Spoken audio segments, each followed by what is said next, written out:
Have you ever heard the phrase, what you accept, you encourage? Well, it is true for our children. When we accept bad behavior, we're encouraging it. It's true in our jobs. If we accept late deadlines from those that we're supervising, well, we're encouraging them to be late. It's true with our pets, right? You have a dog that barks and annoys the heck out of you. I don't. I love dogs though. Your dog is going to continue to bark. So whatever it is that we accept in our life, we actually encourage. The same is true for your brain. What's up, guys? Corey Beth here, and I really want to talk to you about the cost of not finishing because it is way steeper than you think. And I say that right now as we are in the midst of our No Nonsense Challenge. We're going to be then entering into a challenge starting December 1st, which just I'm going to say up front, if you would like to get into that December challenge, drop challenge for me, and I will reach out to you personally about getting you in. It's going to be December 1st, which is a Wednesday, through December 22nd, which is a Wednesday. So we're going to get you finished up before Christmas. It's going to be awesome. But what is the cost if you don't finish the current challenge or the current thing that you have going on in your life right now? Well, I think for many of us, we look at that and we're like, it's not a big deal, right? I started a diet program and, we don't do diets, by the way, but I started this diet program and, I got like halfway in and I had some pretty good results and I didn't finish it to the end. What big of a deal is that? Or I started this really great book and, I got to like chapter 7 of 14 and, I kind of just lost steam. So what's the matter in not finishing a book? Or, oh my gosh, baby book. I didn't do one for either of my kids, by the way. So zero judgment coming from me, but I'm going to do a baby book, for my kids. And by 5 months, 6 months, you're all petered out and you don't finish it. Now, I'm not saying you got to have a baby book till you're 18 years old for your kid, but maybe, until they're 1. Okay. So all of that said, looking at your own life, what have you not seen through to completion? What have you not finished? And I want to encourage you right now, write some of those things down. And I'll be honest with you, for me, books is definitely one of them. A coaching program that I had taken back in 2018. I can tell you exactly that I didn't do the last 7 and 8. I did 1 through 6, but I didn't finish it. And I could tell you about 35,000 diets that I started, but I never finished. Why is that important in our lives? I'm going to tell you exactly why it's important. And I'm going to use an analogy to do that. Let's say you have a big grassy field in the middle of a college campus, and you have a building over here, and then you have a building over here. So the building over here is, I'm going to start a program, book, project, hobby, whatever it is. And over here is, I finished the program, book, project, or hobby. Now over here is, I didn't finish the program, book, or hobby. So what happens is every single time that we complete something in our brain, a neural connection is created or strengthened, or actually it's weakened as well. So we're over here and we're going to start this thing. And what happens is we start to travel or walk along this grassy path. We end up over here and I didn't finish it. So now you may think, okay, once, not a big deal. Maybe you're not even going to really see the tracks in the grass. It's not going to make much of a difference. But then a couple months later, you go to start something else and you're like, oh, this is familiar. Let me end up over here.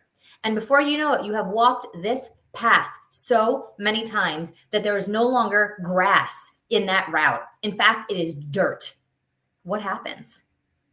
Anytime that you go to walk that path, you're always going to end up here by nature. You're never going to walk up here because who's going to walk through the grass? That's a brand new place that you've never explored or even been to before. So why would you go that way? Why would you travel in that direction? Do you understand how important it is? So every single time that we do that, we not only create it, but are strengthening a neural connection that says, when I start something, I don't finish it. And I've experienced that enough times in my life, and it's been painful enough, where I literally one day said, never again. When I start a book, I finish a book. When I start a program, I finish a program. When I start a course, I finish the course. Do you know that if I look back to my master's degree, by the way, I literally did my entire, how many semesters I had a 4.0 GPA for my master's degree. I literally got to my last class, my thesis. I will never forget this awesome dude professor that I had. And I wrote my thesis and he was like, it's great. It just needs a couple of corrections. And once you do them, 100%, A 4.0, it was awesome. You know that I never did the corrections? I never handed back in my corrections. And so to this day, I have a 3.98 GPA for my master's. That final assignment, that last thing, right? In that home stretch, when it is most important for us to push and run and go, you think of any race, they complete it. You want to finish strong. I didn't. And to this day, that haunts me that I didn't make a couple of corrections. I wrote the freaking paper. But how many times do you do that with a program where you'll put in all the work up front and you get to the tail end and you're like, it's not really a big deal. It's okay. It's not okay. And I'm here to tell you that because I've lived it enough times to say, never again. No more. I don't want to live that way anymore. So what do we have to do? What we have to do is we have to say, start a project.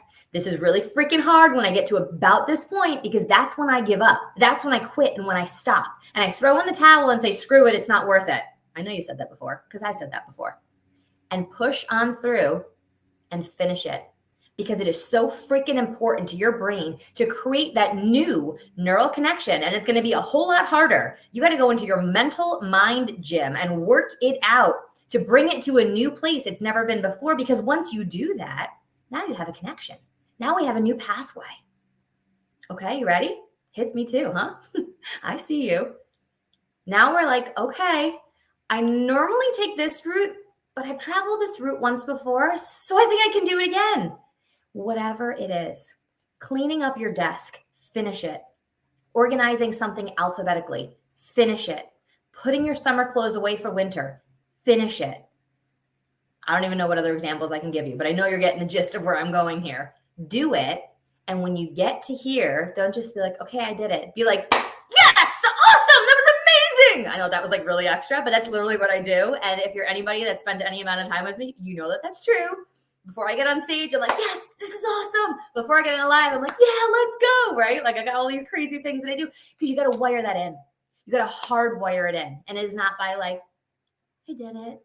You got to like use your body, right? Change your state. It changes your whole mind. You're like, yes, did it. I would say you could high five yourself. You know, you do that, you put a hand up and you jump up in the air and you hit one hand with the other hand and you can't do it without smiling. Go ahead, you can try it. You're never going to do it without smiling. High fives require smiles and you have no control over whether or not you do because you're going to. So we go here and we finish. We go here and we finish. What happens to the old path? Grass begins to grow. Weeds start to pop up. All of a sudden, that is not a path we travel anymore. And maybe once in a while you do because you are not perfect. Newsflash, I am not perfect. You are not perfect. None of us are perfect and we are not going to be perfect all the time. But what matters is the fact that we continue to travel this new path and we do it again and we celebrate the heck out of it. We do it again and we celebrate the heck out of it and we do it again. And before you know it, this is no longer your reality. Because when I look at starting something, I will now ask myself, can I finish this? And if I know that the answer is no, oftentimes I won't even begin it because I don't even want to create that neural connection again. I don't want to strengthen that old bad habit again in my brain. It is so important to me to see things through. And I hope that that's the same for you. Coming in hot, then fizzle out. That's so yes. The high five habit. I didn't know that that was a habit. And if it is, let's make it one. We're going to trademark that. The high five habit from Pure Physique. Listen, I hope that that's helpful. What I would love for you to do is if you want into December challenge, write challenge so they know that you're in. It is Mel Robbins. Okay. Well, Mel Robbins was, beat me to it. 5, 4, 3, 2, 1, go. Right? She's got some great stuff. And so it's really important for us to implement it in whatever way it works for you. And I always say to people, hey, listen, I'm not telling you what to do. I'm not your mom, right? I got 2 kids and I'm their mom. And that's all I'm the mom do. I am not your mom, but you are in charge of you. So take what you want from what I said and leave the rest, but actually do it and implement it and apply it in your life because it is going to make a huge difference. The cost of not finishing is steep, my friends. And trust me, that is not a habit that you want to strengthen in your brain. All right, guys, have an outstanding day. Sending you love always, and we'll see you back here tomorrow.